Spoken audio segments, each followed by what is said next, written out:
Welcome to Coalescence. The world of work is increasingly complex. It's also increasingly intelligent. We have access to so much data, so many resources, so much training opportunity, so many emerging technologies. Yet, teams still break down. People still leave meetings feeling misunderstood or leave their workdays feeling frustrated and wondering, why is this so hard? I'm Jessica Culo, and this podcast is designed to explore the coalescence between human design, leadership, emerging technologies, and business structures. The impact this has on execution and goal achievement is huge. Each episode is designed to look at the patterns underneath behaviors and workplace dynamics and relationships. I think the future of work is not just about technology. It has to intersect with the people side. Before we get started, please review, subscribe, share this podcast with people that you think might find it interesting. It helps us to reach more people and continue to have deep, intelligent, and meaningful human conversations about the complexities in the work world today. Now let's dive into the next episode.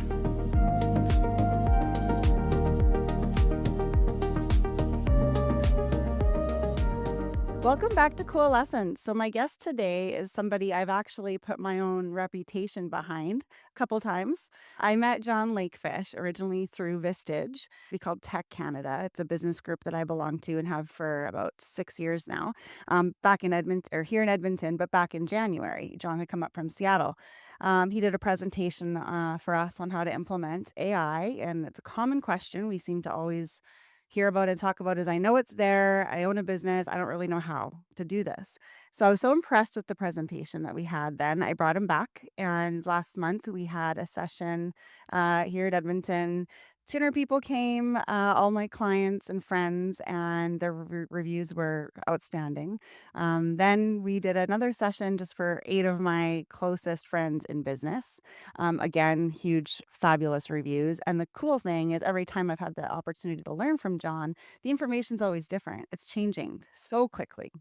Jon is the founder of Lakefish Group, and he's become one of the most in-demand AI keynote speakers in North America.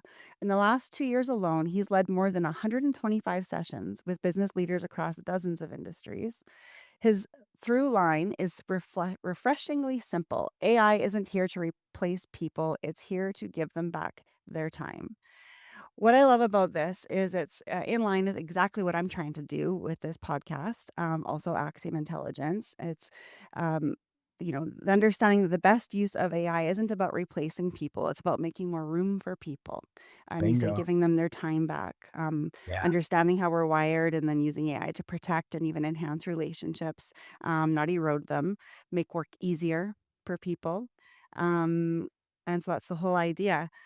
So Jon, welcome to Coalescence. Oh, thank you, Jess. I appreciate it. This is going to be a fun 45 minutes to an hour to be able to spend some time with you. The experiences in Edmonton have been wonderful. The Vistage, now formerly Tech meeting back in January, was wonderful, and then the group with your colleagues and team members and clients was just off the charts. So I'm happy to be on board. Thanks for the invitation. It's going to be a fun conversation. I'm looking forward to it. Me too. One thing you and I have talked about is we both don't really like it when we hear business owners or leaders say, yes, give me all the AI stuff. I'm going to cut jobs. I'm going to cut Bingo. people. Yeah. Don't agree with that at No, no, all. not at all. Not in the least bit. It's funny because as I've been doing this, I've gravitated towards organizations whose perspectives go one of two ways, and I only gravitate towards one of them. The one that I love are what I consider winning businesses, and those are the companies and the leaders that are saying, "Hey, I want to empower my team to be able to use these amazing tools to do their job more efficiently, get things done more quickly, and focus on the things that they really love to do." And then there's the other type of leaders and CEOs who I consider to be, I would say, losing brands, in that their focus is cutting and they want to get rid of their people and they want to see, how can I bring on an AI platform and then release 50% of my customer service representatives. And in all of my events, I've said no to companies whose goal was to do that. And I think the way that I present it to crowds, and I think I mentioned this both in January and then again when we met a couple of months ago is that in order to use AI correctly, in my opinion, an organizational leader should be looking at it and saying, hey, I want to increase my total sales or revenue by 50% over the course of the next 5 years with the team members that I have today. That's an amazing goal. The alternative is I want to make 50% more in money by releasing 25% of my team over the course of the next 18 months. And that I just don't have any tolerance for because I think these tools are it's the next advancement in human technology, which is the ability to give people these tools to use them in a way that makes their lives better, both professionally and personally. And these tools can be used that way every day of your life. And that's it's fun to see when it clicks with CEOs and leaders who are like, oh, now I understand how I can use these tools. And now I understand how my team can use these tools to solve problems we've been working on for months. We can solve Yep. the problems in literally an hour. It's just crazy. Totally. Yes. We've talked about this too. And I mentioned it earlier as well, but what I hear a lot is the business owners are like, where do I even start? I don't know Bingo. where to start. Yeah. You are known for taking these kind of like broader subjects and Yeah. telling people what to do Monday, what you could Bingo. do Yeah. differently on Monday. So, and those are always changing from my Yeah, experience with every you. single day something new is popping up. It's crazy. Today, well, yesterday afternoon, ChatGPT launched 5.6, and there's three different models in 5.6, and it's supposed to compete with Claude's Fable, which was launched maybe a month ago, and then the government paused that launch by telling them it was potentially Right. interfered with national security, and then they put Fable back out again last week. So it's this ever-changing environment within the AI world where each platform, the top five, which I would say are Claude, which is owned by Anthropic, ChatGPT, which is owned by OpenAI. Then you have Gemini, you have Grok, and then one of my favorites is a platform called Manus, which is owned by Meta. So when I use platforms, it's those five, and it's fun to kind of look at how each one evolves every single day. And when you and I were talking back in January, I think Claude had just launched its cowork platform, and then when we got together a couple months ago with your clients, there were a couple of new announcements that we made. I think maybe it was Claude Design launched, and now we've got ChatGPT's 5.6 launching. So it's one of those things where you have to always be on top of it, but also for the first time in history, companies have to be willing to shift gears more quickly than they've ever had to before, right? And so a company may have taken on ChatGPT 2 years ago when it was by far the clear leader, but in the last 6 months, Claude has become one of the clear leaders. So, do you think then, like, you use all five? I do, yeah, I would in order, I would say my go-to number 1 is Claude, and Okay. that's predominantly because Claude has, some tools that are a part of it that the other platforms didn't have, although ChatGPT has launched something that's a little similar recently. But Claude has Cowork, which is a desktop version, and that allows you to have Claude actually interact with your desktop, and it's more of what's called an agentic platform. So, when people use it, they can give it like a list of 10 things that they want the platform to do, and it will send out different agents to do all of those 10 things simultaneously. Then it will come back and it will compile its results and provide you with what it thinks is the most clear answer. So that was the reason why I initially transferred to Claude. And then about 2 months ago, Claude launched Claude Design. Holy cow. If you're a marketing or branding person, and then they updated Claude Design 2 weeks ago with a newer version, I will tell you, I have been able to create content and ads and digital campaigns and brand books in Claude Design that are 100% on brand with my companies. It is like nothing I've ever seen before, and you can do it in a matter of minutes. And that was never the case prior to Claude Design being launched. And so you said in the last 2 weeks it's changed. Can you Yeah. give any more description or detail on what Yeah, that is? so Yep. prior to the last 2 weeks, when you went into Claude Design, you would just have a chat window and you would ask questions like, hey, can you create a digital ad? And maybe you'd upload your brand book and it would do its best to find a creative version that matched closely to your brand. Well, now they have what they call the design standard.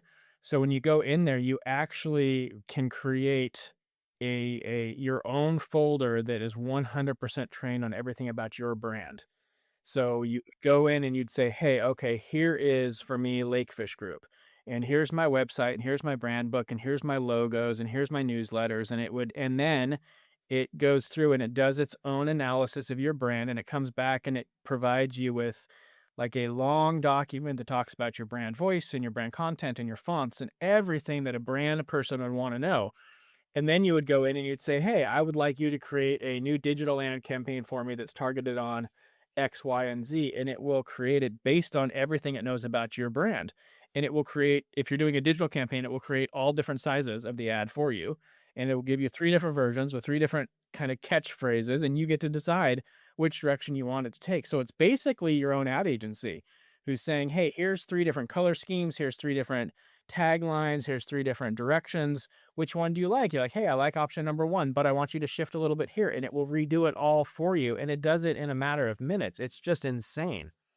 So, as a guy that's got 20 years of marketing and branding strategy, Yeah.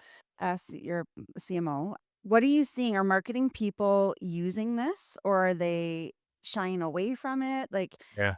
what are you seeing? So I would say that when Claude Design initially launched, there was some rumbles in the marketing and branding world that it wasn't creating things that were unique or different. It was kind of a lot of the sea of sameness, I guess, if you know what Mm-hmm. that means. Like everything kind of looks similar. Sure. But with this new launch, I would think that almost every agency out there is either in the process of adopting a system just like this or actually using this system right now. The question mark is whether they're sharing with their clients that they're using the Sure. system, right? Because the potential to create these things from scratch in a matter of minutes versus charging somebody for 3 or 4 hours of agency time are two completely different things. And I can tell you right now, for all of my clients and all of my businesses, everything we design is inside Cloud Design right now. But you have to show it and train it on you so you don't get stuck in that sea of sameness, right? And it's not about Right. just saying, hey, Claude, create an ad for me. It's about saying, hey, here's my goal, and here's the message, and here's what we're thinking, and here's the promotion. And you already know about our demographics and who our core audiences are and who our targets are. And here's some things we've done in the past that have been spectacular. Can you create an ad for me that hits on the following goals? And then once it does, then you look at it and you go back and forth with feedback, right? So when I created my most recent ad set, we went back and forth on background color. We went back and forth on exact phrasing. One of my brands has kind of a beautiful underline, kind of signature underline element to it. Okay. And when it had done it, it hadn't included an element like that. So I said, hey, can you underline this one word and can you make sure it fits with our brand? And it does it all, little things like that. So you still have to have kind of back to where we started, human in the loop on everything, right? And this is that ability for a person who loves marketing and branding, who has been excited about creating things that will resonate with customers. You can create so much more quickly than ever before, that you actually get to do what you love and maybe set some of those email responses aside and let AI handle some of those. Or, those conference calls when you're taking notes, let AI take notes for you and provide you with a quick summary. So you save time over here and you're able to allocate that to something like Cloud Design and come out with a whole bunch of really cool things that, can you imagine going to a client with 5 different designs and 10 different sizes for everything and being able to do it within a day? Totally. I mean, the other thing I'm thinking about is internal people, right? Like if Right. organizations that I know that have internal marketing people, and like to your Bingo. point, what else could that person be? We all have things that we do, Yeah. we have to do them, but we don't maybe like them Bingo. e- Yeah. as much. I can tell you, I like you changing kind of a little bit of focus in career right now, but 20 years of recruiting and staffing, which I'm still involved with, but reference checks. Nobody likes doing them, but we have to do them. You know what I mean? So I Yeah, think there's exactly. finding those things that you don't like to do, but and then you can replace that time. I'm curious what your suggestions would be, maybe or what you've seen. But one thing I hear often and experience myself, I mentioned being in these business groups, like there's so much material of things I can learn Oh, and right. do. And where did those get pushed to the bottom of my list when I'm Yeah. busy with these other, more tactical things? But Yeah. people want to grow and develop Yeah. and Yeah, one those of the day-to-day things take over, and yeah, those, like, long-term brand building, sales increasing, deep thought shifts in direction that we all know we need to think about, but we get stuck in the day to day, Yes. that's where these tools can really step up and help you and say, okay, in the background today, I'm going to have Claude or Chat work on this big idea that I've been thinking about for 2 years, and I just am not sure how to pull it off. I'm just Mhm. gonna start having that conversation with the platform, and then at some point, Claude would go out and do all this research while you're doing other things, and it will come back and say, "Hey, give you a notification, we've completed our research on your big idea, here's what we're thinking." And Yep. you don't take it for 100% truth, but holy cow, the ability for you to start reading some summaries and go, okay, this makes sense. There's a couple things here that I think we need to modify, or I need the AI platform to understand it a little differently than maybe it came back with. But for it to be able to go out and say, hey, so for example, with my situation, I had a website. It was okay. I hadn't touched it in a few years because most of us don't, right? We design a Yep. website and we pay somebody 10, 20 grand to do it, and then we walk away, and 10 years later Yeah. we go, wow, probably should change it. So I had potential client that was thinking about bringing me on board to do both some workshops for their team and a long-term consulting partnership. It's a really billion-dollar beverage brand, and, in one of the phone calls, he said, I looked at your website and it kind of looks like all you do is marketing. And I Mm. said, that's interesting because I haven't had time to go in and make any modifications to my site because I've been too busy. But that's absolutely not what I have kind of transitioned to over the last 4 years. And so the next morning, I spent 1 hour in one of my favorite platforms, which is called Manus. It's another agentic platform owned by Meta, and I Mhm. had the platform redesign my entire website after I had already trained it on who I am and what I do. I had to go out and do its own research on who I am and what I do, and the workshops that I lead, and the keynotes that I host, and the clients that I have for marketing and branding. And then it came back and it said, well, based on what we know, here's some of the changes we can make. And then I asked the Ooh. platform literally to go out and create my new homepage for me. And it did it. And then Wow. and within like 5 or 6 minutes, and then I'm like, "Okay, here's a couple modifications," and we went through that process. And then I said, "Okay, now that you've created that, there's probably 5 or 6 more pages my website needs. Can you confirm what you think they should be? And could you design those?" And it did all of those in another 20 minutes. So within 1 hour, I had a brand new website optimized for SEO and AI, optimization, and published and ready to go. And I sent it to that client the next morning and I said, "Hey, I did this last night over a course of an hour." And his response was simply, "Holy bleep. Mhm. I didn't know that an AI platform could take it." Because he had seen my old site, right? And then he saw the new one. He's like, "I had no idea." He goes, "We would have paid an agency $100,000 to do that for us." Yeah. And I said, Yeah. "It took me an hour on an AI platform that charges me $50 a month. So what's the total cost? $15?" Right. So obviously marketing is your background. What other Yep. areas do you think we need to be using these Mm. tools? That's an awesome question, Justin. That's one of the things that has transitioned my career.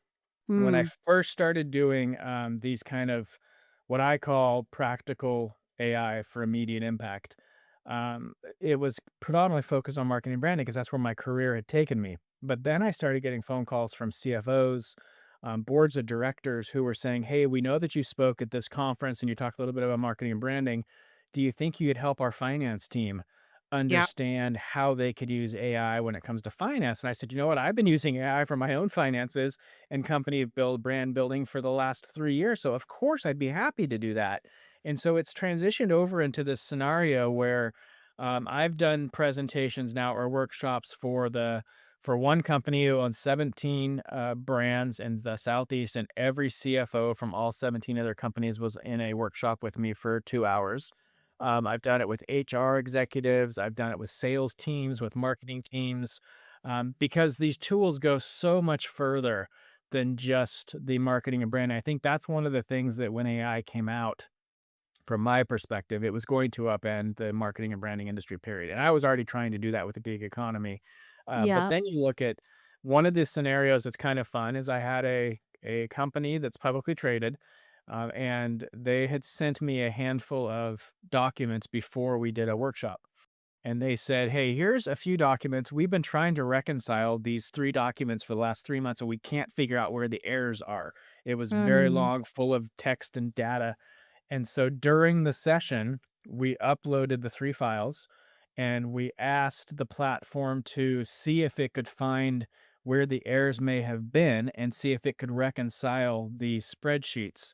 And it was within 4 minutes and 35 seconds, it came back and it said, "Okay, I've identified where the errors were made. I've Mhm. identified how to remedy them, and I've provided you with an Excel spreadsheet that has 6 different tabs, and each tab calls out where the mistakes were made." And so we opened the spreadsheet, and it was kind of fun because we looked at the first tab and you could hear the guy on the who had submitted it was like, "Huh, that's interesting." And then went to another one. And then there was a tab called exceptions, and that's where it explained where the errors were. Oh, And okay. audibly, we heard him go, "Holy shit, it figured it out." And he'd been doing this for 3 months, he couldn't figure out where the errors were. It was basically he just mistakenly typed in a few numbers backwards or forgot periods, whatever, right? Little minor errors, but there were enough of them in different areas to make all the sheets become unreconcilable. And so Yeah. when the platform went in, it's like, "Nope, here's where the errors were. These were easy numbers. They're just mistyped data entry points." And those are the Yeah. kind of things that it can do in a heartbeat. I had another group that said, "Hey, do you think it could tell us how we could generate 25% more in gross profit if by using the same financial goals for 2027 that we use for 2026?" And it came back and it gave the person 6 different ideas. So strategic. Bingo, Strategic use. exactly. It's just insane. What about HR? I'm not an HR person. Yeah. People sometimes think I am closer to HR than I am. Yeah. That how have you seen it used in HR? I wonder if that's scary or like, tell me about that. Yeah, so from an HR perspective, the way I've seen it used is several different ways. Number one, helping with communication, and Okay. allowing you to share information with your team in a way that is received in a positive way instead of a negative way, or maybe you have to disseminate some information that might not be received very well. How can you do it in a delicate fashion? There is a plugin inside of Claude Cowork that is specifically focused on HR, which means it's been trained on kind of the legal issues with HR and all the other things that an HR executive would typically know after 30 or 40 years of experience. So you can actually turn that, it's called a skill. You can turn that skill on, and then it Sorry, will in act as if Claude it's your in Claude Design, it's called a in Claude skill? Cowork. Sorry, Claude Cowork, it's Yeah. called a skill.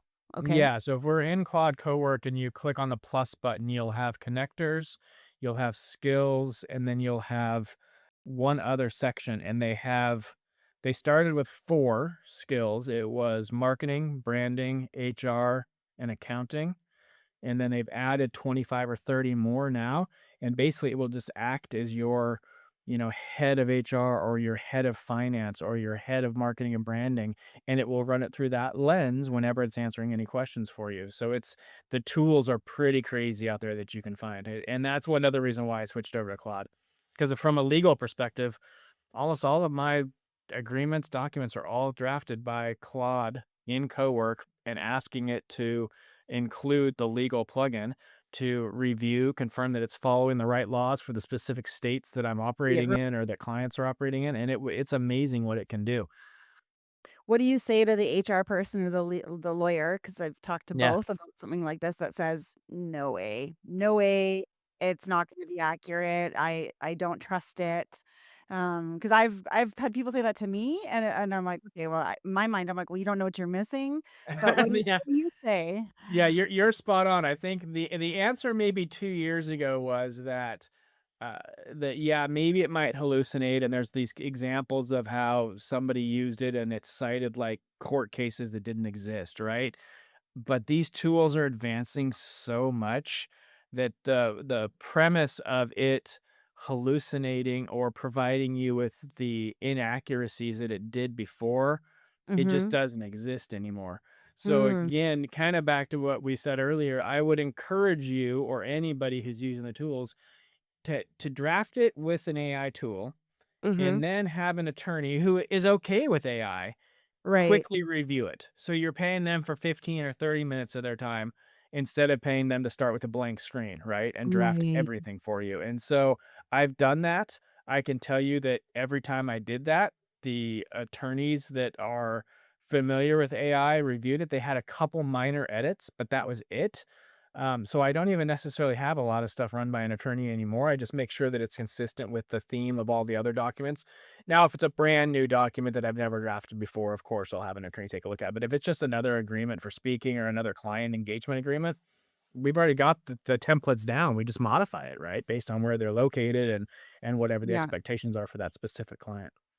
So it sounds like you're saying, we still need human eyes on things, but Absolutely. the margin for error is really decreasing, and we're not like, Absolutely. I And mean, 6 months ago, I could have asked you, like, where is AI getting it wrong? Where should we right. and I feel like maybe that's not even the case now, is basically what I you're don't saying. think it is. Yeah, I think that Yeah. some of the silly errors that people used to talk about, it can't tell time, or it would, you'd ask it to find how many letters of R in the word strawberry, and it would always come back with one less Right. or something silly like that, right?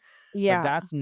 that's pointing out the, one in a million error that's occurring as opposed to the 999,000 positive experiences and feedback that it will give you that you can't find anywhere else from a data perspective. So, and I think when you look at like an attorney, for example, same thing where attorneys don't want to start from scratch. They don't want to waste their time typing on a computer. They're Right. probably going to pass that off to their legal assistant.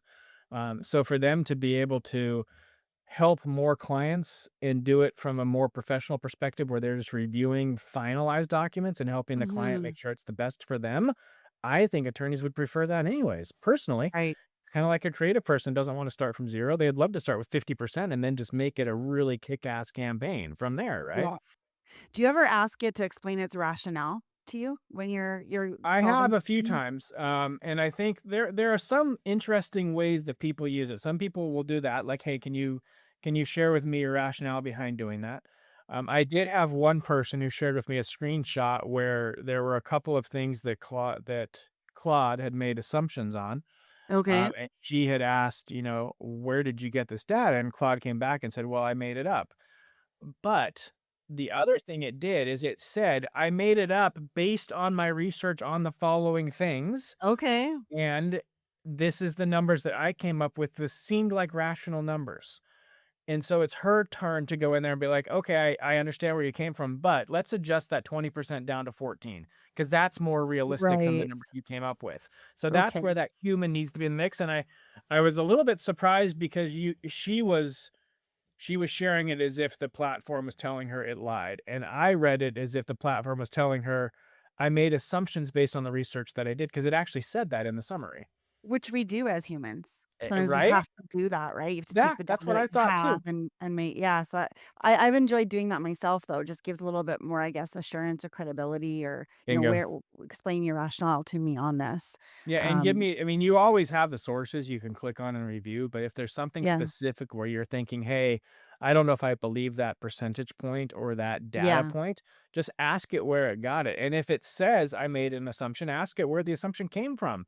Because you and I are always making assumptions on data and things of that nature. So if it's a realistic assumption, awesome. If it's not based on your experience, then just direct it and say, "Hey, that's a little bit high. Let's go a little lower based on my Yeah. 20 years experience as a branding guy," right? Or whatever the case may be. Yeah. A joke, people have, and I'm sure you've been part of these conversations too, is, "Oh, the AI just thinks I'm brilliant. It just All right. friggin' pumps my tires all the time," right? Like, Yeah. "You're just brilliant. I love the way I've never thought, all these compliments and stuff like that." Do Yeah. you? Because 'cause I've been trying this myself a little bit, I tell to stop that. Like, Bingo. don't you don't do and is that what you would recommend as well? Yeah, I think that another kind of thing that people need to understand is if you just leave AI to do its own thing and you're not giving it clarity and you're not giving it direction, it's going to do things in a unique way that is typical for human interaction. So we do need to, whenever you're using the platform, you need to give it content and context so it can understand, like, I don't want you to tell me I'm right all the time. I want you to push back. I want you to research the information and confirm whether what I'm assuming is accurate or not. Because if you don't do that, human nature is to not cause discomfort, right? To not cause a kerfuffle with somebody. That's who we are as humans. And AIs are built on the human language. Large language models are what the original tools were called.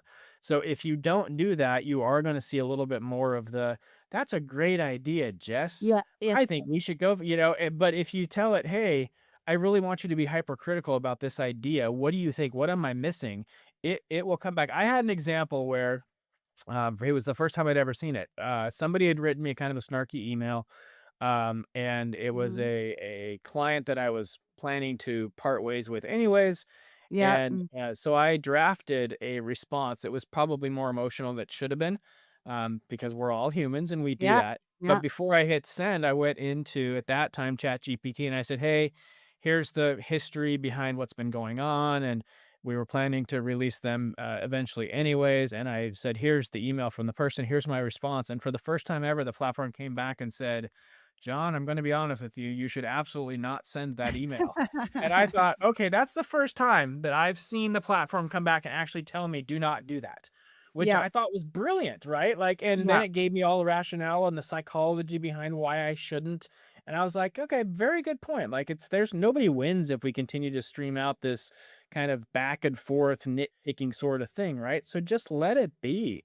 And I thought, what a great opportunity to finally say, look, it didn't tell me I was the best at everything, and what a great idea, right? Yes. Yeah. No, I really like that. And also what I like about that, and it's kind of like what I was saying earlier, we get offended when we can tell people are using AI Yeah. in a not a good way, but like in a positive way. We really think it's brilliant or we Yeah. appreciate See? it more, I guess. And so Mhm. I've been a recipient of emails that are maybe offensive, and you can tell it's also been used. AI is in there. You can tell because Right. it's not their voice, it's not their typical language. Right. It's rude or whatever, and Yeah. you can or I've even received a resignation letter one time where the person forgot it said, "Dear name." Oh, you're kidding me. See? Like, "Oh." Wow, way to put time and effort into that. Well, and the person obviously probably didn't know how to go about it, so, needing the Yeah. help is totally cool with me, but, like, I was like, "Okay." Yeah. Isn't that amazing how Oh, that kind of stuff can happen? And I think, again, as you're using the tools, like I always tell people, if you're going to use it to help you draft emails and responses, you need to train it on what your email voice is like and what your yep, emails typically sound like. And I've granted access to my Gmail account professionally, so when I go in, I can say, "Hey, I'd like to send a quick response to Jess, and here's a couple things that I want to make sure I understand. Can you find all the other communications we've had and make sure that it's on voice and on tone?" And it never sends without me reviewing it first, anyways, right? So then I go in and make sure that it sounds like me and that it's correct. And I'd say 95% of the time I probably make edits, but they're not big edits. It's like I don't use the word glad. For some reason, when it drafts emails, it always has the word glad. So I've that's removed glad, or I've given it instructions to never use glad or M dashes, those kind of things, right? yeah, yeah. You shared in the past, and I'm curious where it is right now. What are the top 3 usages of AIs? Because I was always surprised when you've showed them before. Yeah, so the most recent results were for people that are using generative AI, which is what like ChatGPT and Claude. So before I get into that, let's quickly do a summary on what AI tools are today. So you have the LLMs, which are what all of us were introduced to when they launched. From ChatGPT was an LLM, Claude was an LLM, Gemini and Grok. They were all LLM platforms, which meant they were large language models and they were meant for communication back and forth. right. Things have slowly changed, and now we're getting into an agentic world where we can ask it to do a series of tasks, and it goes out and does them all with different agents and comes back, so it can do a lot more quickly. When it comes to generative AI, which is more the conversational, and keep in mind, the bulk of usage today is still people on the free accounts, right? So globally, at least, if that makes sense. So there's basically 1 billion users of ChatGPT worldwide, but the bulk of those are on the free account. Right. And so when you use those accounts, the top 3 generative AI cases right now are therapy and companionship is number 1, which some people are like, "Wow, that's a change," right? Most people don't expect that that's the case, but if we're going all the way back to the beginning of the conversation, I think when we talk about AI making your life better, think Mhm. about and I use this as the example in my conversation with your clients. Think about the person whose mom lives in the Midwest all by herself because her husband passed and the kids have all moved away, and she Mm. wakes up every morning and she hops on ChatGPT and she gets to learn something new every single day about some topic that interests her. And it Yeah. keeps her brain moving and she gets to have a basically a conversation, right? And Yeah. if she didn't have that tool, what would she do, right? Like we all have in-laws that are up there in age and some of them are sitting on a couch watching TV 24/7, right? And now people have a chance to actually hop on and learn something new and different each day. And there are some case studies that kids that don't have access to a therapist or a counselor, if they don't have access to that because they can't afford it, which most people in the world can't, right? I mean, we're lucky in Canada and in the US that we have the ability to go and see counselors and therapists and talk Yeah. through our challenges. But if you live in some parts of the world, that's not an option. And if you have the ability to hop onto a platform and have a conversation about things that you're feeling that you think might be different or that you can't talk to your family about because in that culture it's not acceptable, talk about an opportunity to really make a difference, right? So I think people Loneliness got is a terrible thing, right. and Yeah, exactly. And yeah. I've talked to I've had some counselors and therapists in the rooms during my sessions, and without exception so far, all of them have said if they can't afford a counselor or a therapist, if that's not even an option, and the Yeah. only two options left are nothing or an AI platform, they would prefer Yeah. it was an AI platform because at Yeah. least it's something, right? So that's kind of one of those scenarios where I think it really helps people. And then you have people using it for fun, where it's more of a, I did one thing like an Easter egg hunt for my son, which was unique. So people are using it for fun. And then also, of course, professionally now is probably number one. Claude has just surpassed ChatGPT on enterprise subscriptions. So Okay. people are using the tools finally for a professional perspective as well, which I've been doing these presentations now for 3 years, and it took that long for me to get to sessions where I'd say on average, maybe 60% of people in the audience are using the tools, but that still means 40% haven't touched them or have chosen not to touch them, which is crazy Right. to me 4 years Yeah. in, Well, a variety of reasons there, be fear and right? whatnot. Yeah, I Yeah, learned when I did this presentation in Hawaii last week. There's always that one. I don't think of AI as controversial anymore because I'm in it, right? And I've been doing it yeah, for years. right. But there's always one person in every large crowd that is just anti AI 100%. And I get it. I think they're going to fall behind, and I think they're going to end up in a situation where they're going to have to start using the tools, even though they don't like it. But there's always that one person in the room that just will refuse to use the tools for whatever Yeah. reason. Who knows? Well, talking about fear, do we need to be afraid of, AIs talking to each other? You see Uh, those clips and stuff, like, is the that horror something movies, to yeah. worry. Yeah, do we need to worry about that?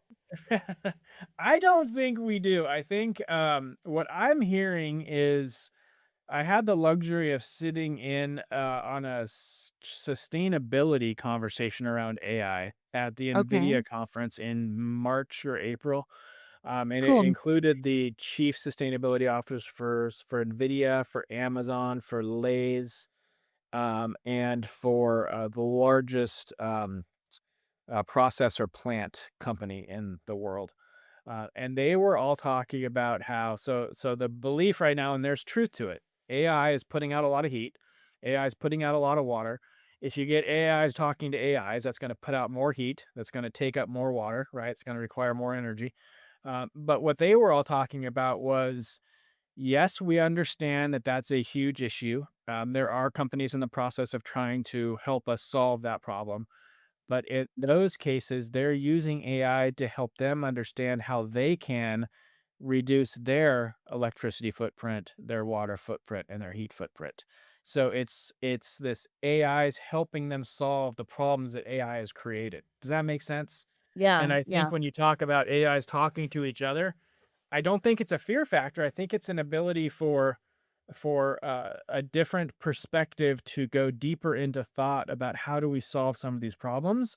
And if you have an AI who's focused on helping you limit energy consumption, and another AI is focused on helping you limit water consumption, and you allow those two to talk to one another inside an environment where they have all the data that tells them how much water your company's using and how much energy it's consuming, and they can come back and they can say, hey, if you were to do this, you would save 10% on water consumption and 15% on electric consumption. That's Right. a win for everybody, right? Right. And Right. then it's up to the humans to intervene and confirm that those things can actually be done. But all of those companies have talked about how significantly they've impacted their footprint on environmental impact already, only basically a year or two in on using some of these tools. So So, it's this kind of, you have to allow your mind to understand that sometimes the tools will help you solve the problems that the tools created. so it's collaboration, not collusion. Exactly, right, yeah, exactly. Okay. And it's one of those, it's just a there's the other perspective is if you're going to focus on how much water consumption AI has been using, then we probably need to look at how much water consumption a lot of things are using, not just AI, and understand how do we limit water usage across a whole bunch of different things, not just this one thing, right? Because every industry uses water, and some of them are using thousands times more water than AI uses. And Right. so it's again, and I think I'm hoping that AI can help us say, okay, in these industries where water consumption is gigantic, how do we limit that? Right? In addition to how do we limit water consumption and heat emission on AI Yeah. software and processing plants?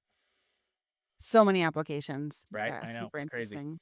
and we have to train our brain. It's a new muscle, and I Yeah. somebody in one of my sessions a couple months ago made this point I thought was brilliant. It's like you have a muscle that you've never trained before, and you Right. have to retrain it. So if I have somebody who in a session says, "Well, what do you think about the environmental impact of AI?" I said, "This is one of those moments to train your muscle because you can use AI to help you solve the problems that AI has been causing from a heat and energy consumption perspective." And most of the people in the audience, like, that hadn't even crossed my mind, right? But that's that muscle. We have to train it differently so we understand when to use it, and we're going to be using it a lot. Yeah. Yeah. Switching gears just a little bit, we're both parents, Yes, we are. parents of kids, and my circle includes a lot of people like us too, kids starting to think about what they're gonna do after they graduate high school. I Bingo. get Yeah. asked a lot, for advice and stuff like that. Would you talk to my kid and help them make the path? What advice do you have, given what you know Yeah. about the emerging technologies for kids that are looking to start their careers? Yeah, so I have a 19-year-old and I have a 13-year-old. Mhm. My 19-year-old is the reason why I was introduced to AI because he's a programmer and he was taking classes at a local college called DigiPen, which is a video game programming college, one of the best in the world.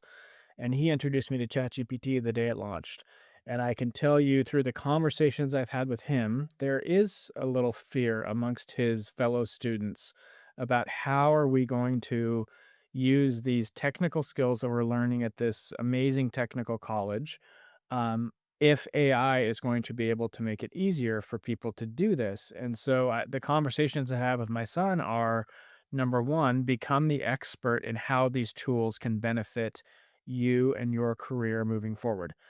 So he doesn't use AI a lot, but he has used it a few times when he's hit a wall and he just can't figure out the solution.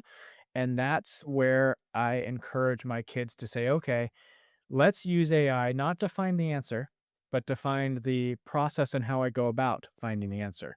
And both of my kids have been kind of educated in the fact that I don't want you to go on there and put in an algebra question and ask it to answer it for you. I want you to put in an algebra question and ask it to show you the process that you need to go through to solve that question. The other thing that I encourage both of my kids to do is to continue to develop those interpersonal skills, those human to human skills that these AI platforms cannot mimic or copy, because those are going to become much more valuable probably than they've ever been before. And I think the typical person who's working in tech, who might work in an office where the lights are a little bit more dim and they're in front of a computer and they don't have to talk to anybody else, I think those are going to be tough because a lot of those specific, like all I'm doing is coding, is going to Yeah. be a challenge. But if you understand the coding and you understand the platform, and you can maybe for Carson, who's my oldest, who's doing the video game program, I'm like, hey, it used to take you 6 months to create a video game. Can you imagine if you could create a video game every 2 months, Right. right? Right. I mean, and they were awesome. They were Yeah. just as good or better than the one that took you 6 months to a year to connect to create. And so those are those conversations. It's finding things still, like we would advise, Yeah, in the past, how we were advised, like, find something you're interested in and potentially bingo, could be passionate about, but then understanding how AI could be like, you're essentially becoming an AI ready bingo. then, Yeah. expert. It reminds me, I was talking to a friend of mine who owns a huge trailer manufacturing company in Oh, yeah. Southern Alberta here, and welders has been a tough one for them Okay. always Yep. to find and bring to their town, and then they automated everything. Yeah, see? Which is amazing, but he's like, "But we still need people that know welding. We still" he's like, "We need people that know both now, and that's even harder, like, we created this other problem for ourselves." So his Yeah. advice I've heard is to younger kids too is like, same thing. It's a different application, but the same thing. Yeah, and I So think the skill sets, the trades are going to skyrocket in demand mhm. because as we continue to devour more AI processing power, we're gonna need to create more facilities. We're gonna need to create new ways to generate the power that runs the AI. We're gonna need people to help us install that, right? Yeah. So plumbers, electricians, folks that are in the trades, I think are gonna skyrocket. The other thing I wanted to mention quickly is one of the benefits of AI when it comes to education is that for the first time ever, our kids can be taught the way that they best receive information because Yes. AI can tailor it to their specific need, which has never happened before. That's So right. if your student or your child is like, hey, I really learn well when I'm watching videos, AI can create videos that will capture the attention of the student and help them understand geometry or history or ecology or whatever the case may be Yeah. in a way that's never happened. So you and I, we had a teacher and we liked them when we got an A. And if they were a horrible teacher, maybe we got a C, right? But Yeah. can you imagine if every single class was taught by that teacher that you really love and gives you the information in the way that you best receive it? Yeah. So, yes, there's challenges to what's going to happen for the future, but at the same token, kids that are going to be able to learn with these tools. Google's got the Google Learn Your Way, where it teaches kids with, I think there's 6 or 7 different ways to have the same thing taught to a child based on what they best receive information. So you've got PowerPoints, you've got podcasts, you've got audio, you've got written, you've got graphs, and you can pick and choose between which versions you want to learn from. And it's all the same class, it's just presented in a different way. Yeah. And like what we've been saying, I think, and first of all, mad respect for teachers, super Right? difficult. Yeah, Could never absolutely. I could never do a good job at that, I don't think.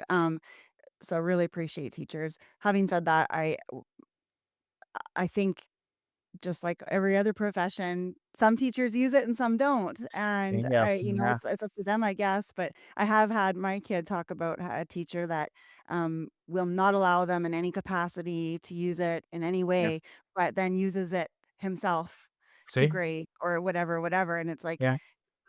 kids and I'll filter I'll understand teenagers, sometimes maybe Yeah. their story's completely biased and there's something in the middle that I don't know, but when he told me Yeah. that, I was like, "Yeah, no, I could see how that would be," Isn't yep, that yeah, and I've heard the exact same thing. I've been invited to speak to faculty at universities by deans who have said, "We need our faculty to understand the benefits of these tools because right now, the only thing they're focused on is how students are using it to cheat."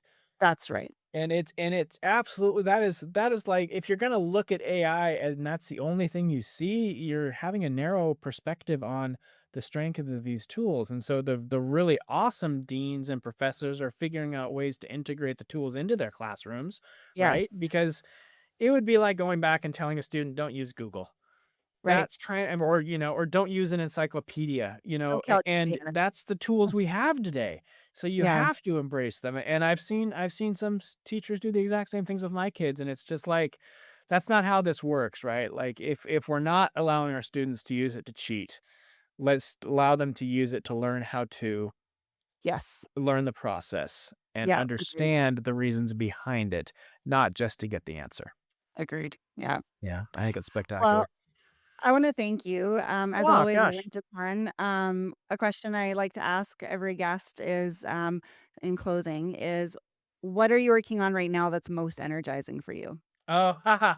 The great question. So I actually, with a colleague of mine in my company, Lakefish Group, Tim, Mhm. Tim and I launched an AI platform for speakers, Okay. more for anyone who wants feedback.